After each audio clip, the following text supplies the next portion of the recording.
Namaste to all.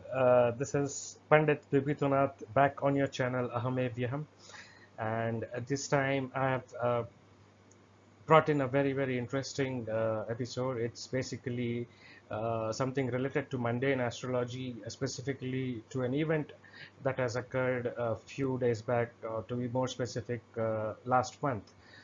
Stay tuned.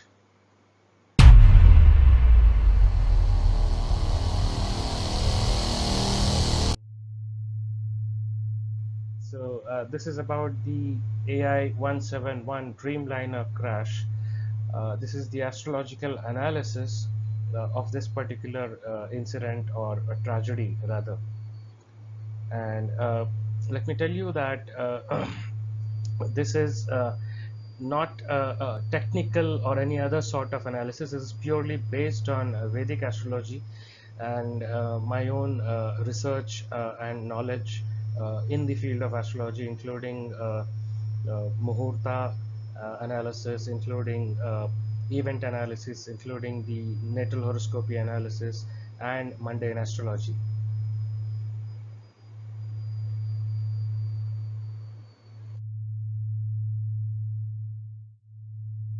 So what are we going to cover today in this?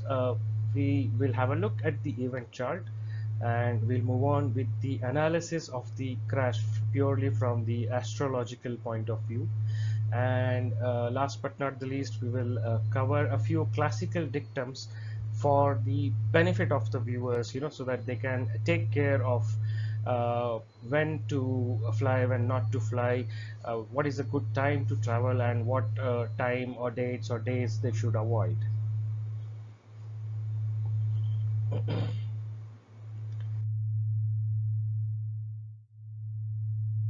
So on your screen you have the event chart. This fateful tragedy occurred on the 12th of June 2025, where the Air India flight 171 Dreamliner crashed uh, seconds after takeoff at the Ahmedabad airport. The date, time, and everything is listed on the screen. And when we look at the Tithi Pravesha, it was basically Jeshtha Krishna Pratipada. And in the chart, you can see the Lagna chart that it is Virgo ascendant, Kanya Rashi was rising, Kanya Lagna, with Ketu placed in the ascendant and Rahu in the seventh, conjunct Saturn, which is the sixth lord. Uh, the 11th lord Moon is placed in the fourth. The 12th house is occupied by Mars in a fiery sign of Leo. You have the ninth lord placed in the eighth, the house of death and destruction. You have the 12th lord placed in the ninth. Then you have Jupiter and Mercury in the 10th. And similarly, next to it, you can also have a look at the Navamsha. I will not go into reading out the placements, as you can have a look at it. I mean, especially those who are students of astrology, learners of astrology, practitioners of astrology, they can understand these charts, and they can more clearly understand the root cause analysis that I have done throughout this video. And for the rest, let me reiterate that my analysis prima facie is based on the basic principles and tenets of Vedic astrology, plus my own research, which I call as Swarbhanu analysis. This analysis is purely based on the placements of the nodes, that is the north node and the south node, that is Rahu and Ketu, or dragon's head and dragon's tail. And I in fact have authored a book, Swarbhanu Rahasya, Role of Nodes in Destiny, which is available on all popular e-commerce sites. So those interested can have a look at that book. So let me just sum up the basics of my Swarbhanu analysis. We have the Brigubindu Rahu Rashi Lord, which is Moon. The Brigubindu Rahu Nakshatra Lord is Mercury. The Brigubindu Ketu Rashi Lord is Venus. The Brigubindu Ketu Nakshatra Lord is Rahu. Then you have the Rahu Rashi Lord, basically is Jupiter. Rahu Nakshatra Dispositor is also Jupiter. The Ketu Rashi dispositor is Mercury, and the Ketu Nakshatra dispositor is Sun. So one can see that through Rahu Ketu there are so many planets that are connected either by way of the Rashi dispositorship or Nakshatra dispositorship or the Brigubindu dispositorship, specifically the Brigubindu connected with Rahu as well as Ketu.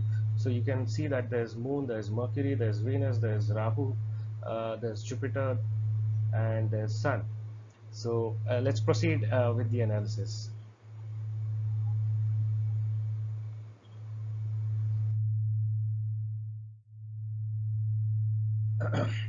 So what are the basic observations that come to your mind, as if you are a practicing astrologer or a learner of astrology? You can see that Virgo is rising with K2 in it. Let me clarify that I use Ramanayanamsha and the true notes. So uh, my calculations will differ from those who are using Lahiri or Chitraprakshayanamsha and other methods, traditional methods. So my astrology, my calculations are a bit different. So that's the reason Ketu, you can see around this date, is still in uh, the sign of Mercury, that is Virgo or Kanya, and Rahu is still in the sign of Pisces or Meena.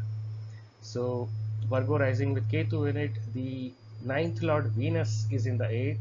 Usually for air travels, one is supposed to check at the ninth house and the ninth lord. So here the ninth lord Venus is in the eighth house, which is the house of death and destruction, and it is also owned by the staunch enemy of Venus, that is Mars. Obviously, you can see that Mars is posited in the 12th, both in Lagna as well as Navamsha, and the Lagna Lord Mercury is combust degree wise and is placed in Ardra, that is ruled by Rahu. The moon is occupying coincidentally Mula Nakshatra, which is ruled by Ketu. Both the nodes are at 0 degrees.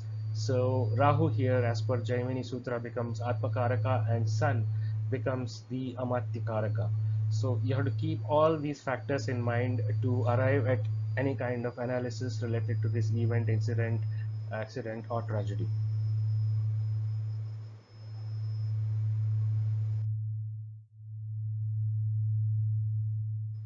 Now, first question that comes to mind is who did it basically. So, if you have to analyze it, I've just listed out my analysis in clear, salient points so that it doesn't lead to any kind of confusion. You can take your time to read out these points, but I'll anyhow go ahead explaining what this analysis is all about, the crash analysis. Virgo is rising now. It is an earthly sign. It is the sixth sign in the Kalapurusha chart, which represents inimical disposition for any kind of airy event, right? Takeoff of a plane is related to air, right? So the Vayu Tattva is supposed to be strong, but here it is the Prithvi Tattva which is strong, and it is occupied by Ketu at 0 degrees. So never mind the degrees, but still it means that Ketu is occupying the ascendant, and Ketu occupying the ascendant in any Muhurta chart is not considered good. It is supposed to cause disruption in the mission, so disruption in the takeoff, right? And the Lagna, the rising ascendant or Virgo or Kanya is occupying Hasta Nakshatra. Now, Hasta, the lord of Hasta Nakshatra is Savitar, which basically represents the sun god, who is in fact invoked through the very popular Gayatri mantra, Tat Savitur Varenyam, right? So it's that sun god, and this nakshatra can show merciless and thievish execution. So it can indicate some kind of insider threat that has led to this kind of disaster. Moreover, the Lagna Lord Mercury is combust and it is occupying Ardra, which is ruled by Rahu. And here the specific ruler of the Ardra Nakshatra is Rudra, who is obviously the Lord of Destruction. So it's not a very favorable Nakshatra for any kind of undertaking. And it definitely indicates manipulation and covert activities. And yes, Rahu, the Lord, Nakshatra Lord, is at 0 degrees, placed at Pisces. Next, what we can look at is the moon. Chandra is occupying Mula Nakshatra, the uh, lordship is with the planet Ketu, but the specific deity that rules this nakshatra is Nairiti, who is the lord of desolate areas, right? And the last pada of this nakshatra basically indicates violence, destruction, and foreign hand. So there's a certain kind of pattern that is emerging, as you analyze. I mean, we haven't even begun in-depth analysis. Like it's really evident in your face kind of a chart. The lagna, the nakshatra, the chandra rashi and the nakshatra, they themselves are indicating so much of distraction and some kind of manipulation that is undergoing here. Now, Ardra and Mula are both supposed to be Tikshna nakshatras. There are classifications of each nakshatra, right? So, while Magha is an Ugra nakshatra, now all these three nakshatras, they're suitable for attacking or for violent activities. So, basically, in Muhurta charts, or electional analysis, these nakshatras are chosen if a country wants to invade some other country, somebody wants to start a war. It's good for competitions, it's good for debates and arguments.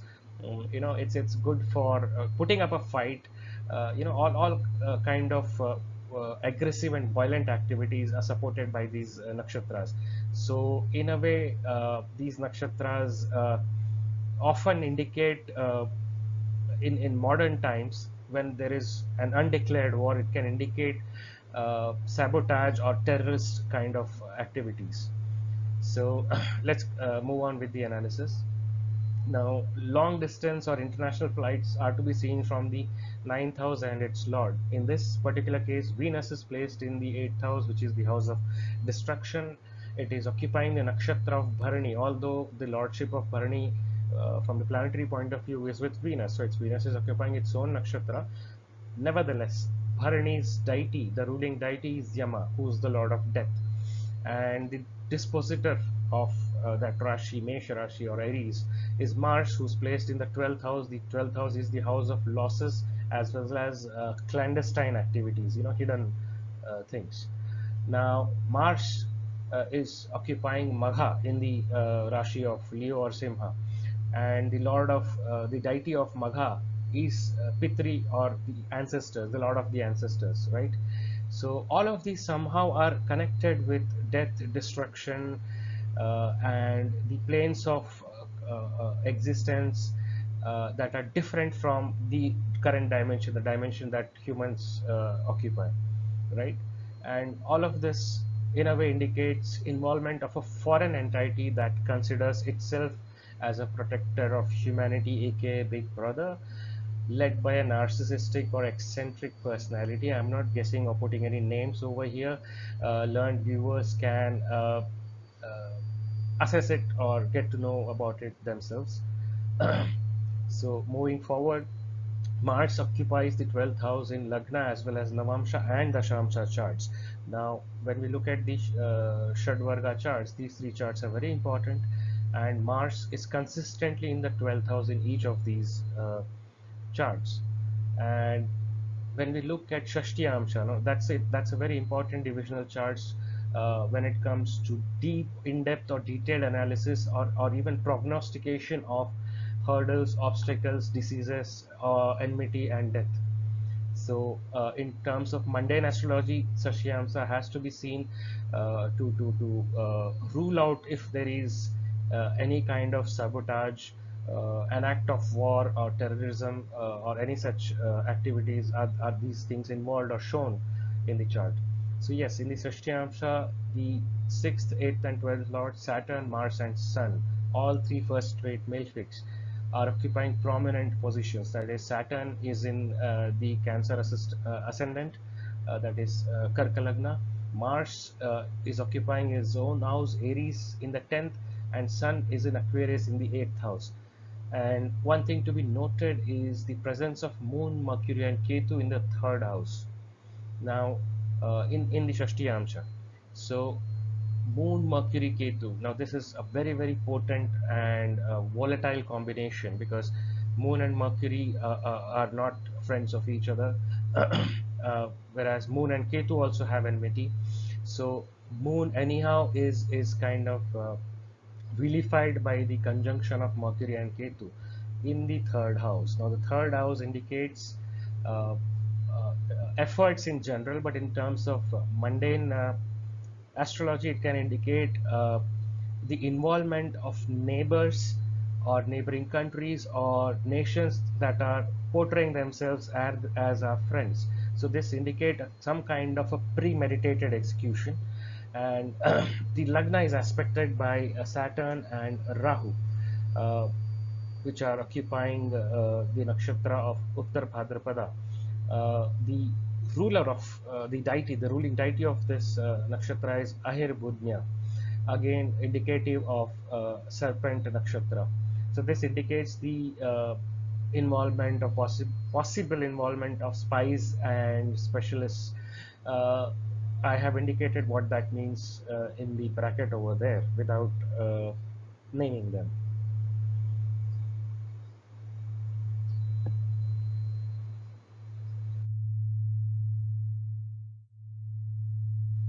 So now that we have covered who did it, I have given clear indications, and if there is an honest and truthful investigation and the news comes out in the open in the media, then uh, uh, people will realize that my analysis is uh, 100% correct. So let's come down to how did it happen. So once again, let's look at the Brigu Bindu connectors, the connecting planets, or basically what I call it is Swarbhanu analysis. So the planets involved are Moon, Mercury, Venus, Rahu, Jupiter, and Sun, right? So Moon here indicates a fluctuating instrument like a measurement gauge, a flange, a flap, or something like that, which is in constant motion. It can also mean a gyrometer. Anyhow, these days mechanical gyrometer is not used. Even magnetometers are not used. You have avionics instruments, highly complicated instrumentation is there. But nevertheless, it doesn't matter what is the build, whether it's mechanical or electronic. Through astrology, you can know that Moon is something that indicates something which is not constant, which is always fluctuating. So it's like some kind of measurement gauge. Okay. Mercury here represents electrical systems, including possible capacitor banks and storage systems. Venus shows a design upgrade or a software patch in the I'm not sure whether it's the navigation system or the fueling system or any of the other ancillary systems. It can be anything as far as the software is concerned. Jupiter can mean the actual involvement of human action. Now that this is a major indicator here that this has been done. I mean, humans have been involved. Like, it's not just some mistake or an error that has happened from the technical point of view. If it's that, like, it could be a human error or it could be done by somebody intentionally. The thing is, it shows a potential involvement of human beings, human action. And Sun here gives the possibility of state actors, and in this case, because Sun is the 12th lord, because Virgo is rising, so Leo falls in the 12th house, it shows foreign nations are involved in it.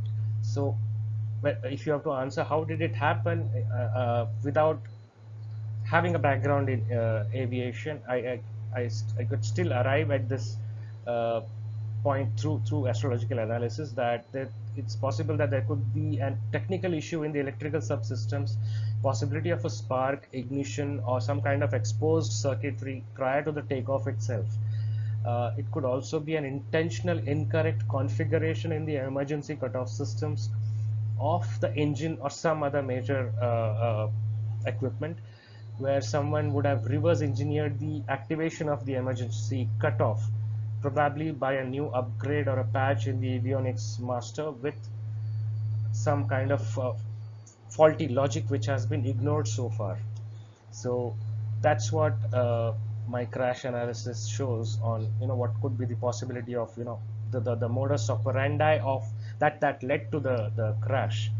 So hope the analysis has been interesting so far. Uh, Let me now cover a few generic stuff on the guidance for people. to understand what are the days that are good to travel and what should be avoided. Let's move on. So here, there is a concept in astrology about Disha Shula. So you can see a table in front of you which says that the different days of the week are mentioned and the prohibited directions are listed out there. So it means on a Sunday you should not head towards west, on a Monday towards east, and so on and so forth until Saturday again, which is not good for moving towards the eastern direction. So these are this is a very basic and generic guideline, uh, not to be taken verbatim. Okay, as in these rules apply for important and long distance travels. It doesn't mean that on a Monday, just because my office is falls, it's located in the eastern direction from where I stay, how am I supposed to go to the office then? So it's not to be applied for routine tasks or routine short travels. This is for important travels, especially long distance travels. And there are some caveats or exceptions here, that if you're traveling at a place and returning on the same day, then there is no need to consider the Disha Shula dosha. Likewise, traveling in the night of Sunday, Thursday, and Friday is not affected by Disha Shul. Likewise, while traveling in the daytime of Monday, Tuesday, and Saturday, they don't cause any malefic effects of the Disha Shul. And journey in any time of the day or night of a Wednesday is considered inauspicious as per Disha Shul. Now, I would not want to go into the details as to how these things are justified or not, but I would just give an advice to follow this with a word of caution, not to be taken verbatim. Now, let's also have a look at the Muhurta, very core basic principles of Muhurta, or the timing. Now, I already have another video which explains about Chandrashtama for every Rashi. Okay, that is to say, the moon takes roughly 27 or 28 days to circle the entire zodiac, 360 degrees of the zodiac. So uh, when you're born, you will have a Janma Rashi. So no matter what your Janma Rashi is, it will be one of the 12 from Aries to Pisces.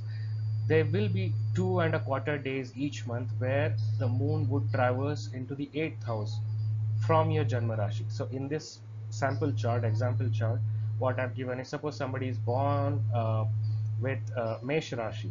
Okay, so the 8th house, from Mesha would be 1, 2, 3, 4, 5, 6, 7, 8, which would be Scorpio or Vrishchika. So every month moon will transit the Rashi or the zodiac sign of Scorpio or Vrishchika. So those 2.25 days would be your Chandrashtama if you are born under Mesh Rashi. So one needs to avoid major travels or any kind of risky tasks in those 2.25 days. Uh, Likewise, you can progress this for whichever is your Rashi and then count the 8th from it. And you can always refer to an ephemeris or a Panchanga or Panchangam, and you can easily find out when are the Chandrashtama days for you each month. So you can take care and avoid any major travels or long distance flights, especially on those days. Likewise, there is something called as a lagna. Every day in 24 hours there are 12 lagnas. So each lagna can span anywhere between 1.5 to 2 hours. So whenever the lagna is in the rising lagna is in the 6, 8, or 12 from your birth lagna. So same way, you could be born under any of the ascendants, from Aries till Pisces. So in the sample chart, let's again assume that you're born with Aries ascendant, Aries as the rising sign, which makes it as your lagna. Then throughout the day, there will be this time period of 1.5 or 2 hours when Scorpio would be rising, which is the 8th from Aries, Vrishchika. So that particular time period of 1.5 or 2 hours you should avoid. That is considering 8th house. Same way, there would be 6th house rising at some point of time, there would be 12th house rising. So overall, if you see, 5 to 6 hours each day needs to be avoided for undertaking any kind of important tasks, especially traveling long distance. So this is again a generic advice, uh, not to be taken verbatim, because it doesn't mean that each day some mishap can happen if in case you travel. It only indicates that if in your birth chart there is an indication of some untoward event or an accident occurring, you are undergoing a dasha which indicates the same thing, and then you are undertaking a travel under these kind of avoidable times, then it's, it's like a sure shot thing that you're most likely to meet with an accident. So it's always better to avoid it, especially if you're having undergoing a bad dasha and if your chart has those indications.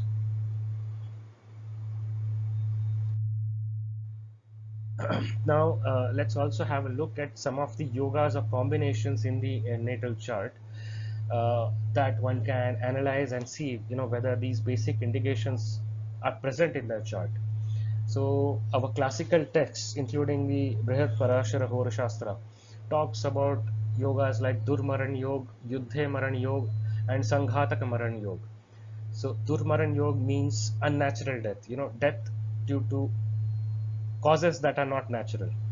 Yuddhe Maran Yog actually means death in a battlefield or war, and Sanghataka Maran Yog means death in accident in a public place or with a lot of people.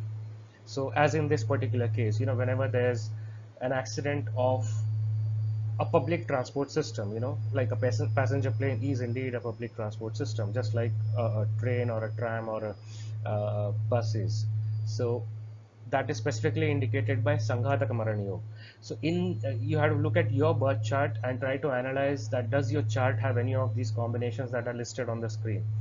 So if you have the moon in the 6th, 8th or 12th, and that moon is conjunct Saturn or Rahu, plus it is aspected by the Lagna Lord, then probably your chart has a Durmaran Yoga. Now that means, for the sake of understanding, let's take the example chart that it is Aries Lagna, Aries rising, and you have your moon uh, say in the 8th house over here, okay, and it is conjunct say Saturn or Rahu, and over and above that, this the additional condition is that Mars should be aspecting this moon which is combined with either Saturn or Rahu.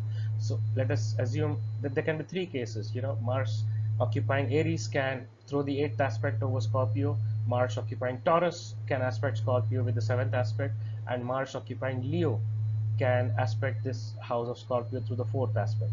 So there are these three combinations under which the Durmaran Yoga is fructified. So likewise, you can check for each of your ascendant, each ascendant, whichever is your ascendant in your birth chart, and verify whether these kind of yogas are there in your chart. The next one that one can look for is if Mars as the lord of 6th or 8th house is conjunct the 3rd lord or Saturn or Rahu and is in a cruel amsha. So what does that mean? This basically applies only to 4 lagnas, because Mars as the lord of 6th or 8th is the condition over here. So Mars can be the 8th lord if your ascendant is Aries, right? Then Mars uh, can be uh, the 8th lord if your ascendant is what do you say, the 6th lord if your ascendant is Gemini. I think I have another chart for this combination. Yeah, that's this one. So it is applicable only to 4 lagnas. So if you have Aries ascendant, Mars becomes your 8th lord. If you have Gemini ascendant, Mars invariably becomes your 6th lord. If you have Virgo ascendant, Mars once again becomes your 8th lord. If you have Scorpio ascendant, Mars once again becomes your 6th lord. So this particular combination is applicable only to these 4 lagnas: Aries, Gemini, Virgo, and Scorpio. So first thing is, if you have any of these 4 lagnas, then you need to see if whether Mars is conjunct the 3rd lord or Saturn or Rahu. So for Aries, the 3rd lord becomes Mercury. So let's say Mars Mercury is conjunct here, right? So the second condition is satisfied. So if it is Gemini, then your 3rd lord becomes Sun. So Mars should be conjunct either Sun or Saturn. It could be located anywhere. Here we are just focusing on the conjunctions. Same way, if it is Virgo, then Mars himself becomes the 3rd lord. So it can't be conjunct the third lord, but it should be conjunct with either Saturn or Rahu, like as shown here. And if your ascendant is what do you say, Scorpio, your Mars should be conjunct Saturn, or Saturn the third lord, or Rahu, as shown here. So the second condition is satisfied, and then the third part is that Mars should be found in a cruel amsha. So cruel amsha, without going into the technical details, there are certain amshas that are labeled as cruel. So for example, for say Aries uh, ascendant, or let's say Mars is posited here in Aries. Now, the eighth amsha for Mars would be considered as a cruel amsha. That is, you will find in your Navamsha, Mars, if it is occupying Aries, in the Navamsha it should be occupying Scorpio. That becomes a cruel amsha. So, those who are learners or students of astrology can actually dig deep and try to understand this further, because it's trying to explain the cruel amshas of all the 12 rashis and all the planets itself would need a separate video. So let's move on with the next combination. That is many evil planets in the eighth, in a Martian Rashi or Navamsha, and Cruel Amsha. So once again the Cruel Amsha is there, so we'll just ignore it for now. So for the sake of understanding, let us say it's Mesh Lagna or Aries rising ascendant. Then the eighth house obviously becomes Scorpio, and if it is in a Martian Rashi or Navamsha, and many evil planets in the eighth. So here we can see Sun, Mars, Saturn, and Rahu. All the four are first-rate malefics. So they are posited together. It could be one, or two, or more than that, right? They are first thing is they are posited in the eighth, the evil planets, and if they are in a Martian Rashi or Navamsha. So in this case, it is already Scorpio is a Martian Rashi. It could be any other lagna. It may not be a Martian Rashi over here, but in the Navamsha again it could be occupying a Martian Navamsha, right?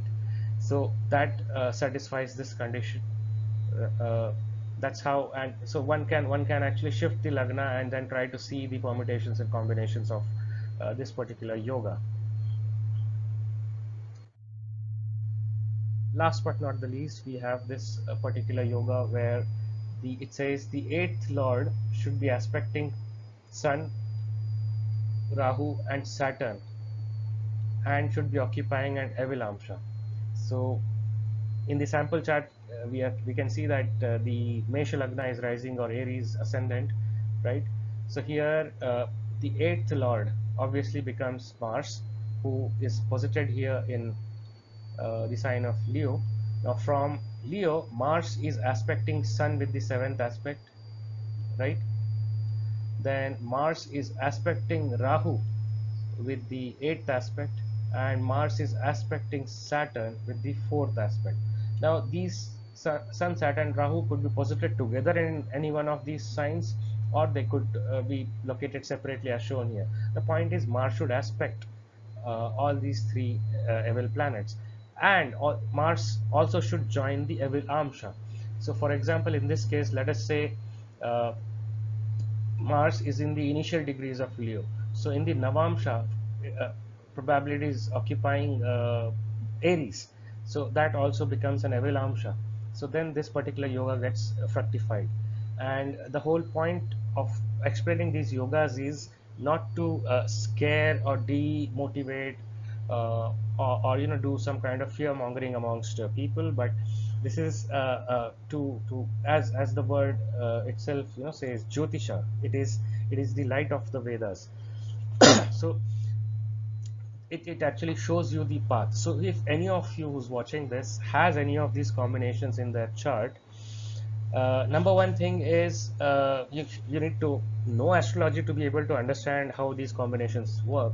And if you find these combinations are there, then you're requested to consult a genuine and honest astrologer and do the pariharas, upayas, or remedies, and obviously be careful while undertaking risky tasks, including long distance travel.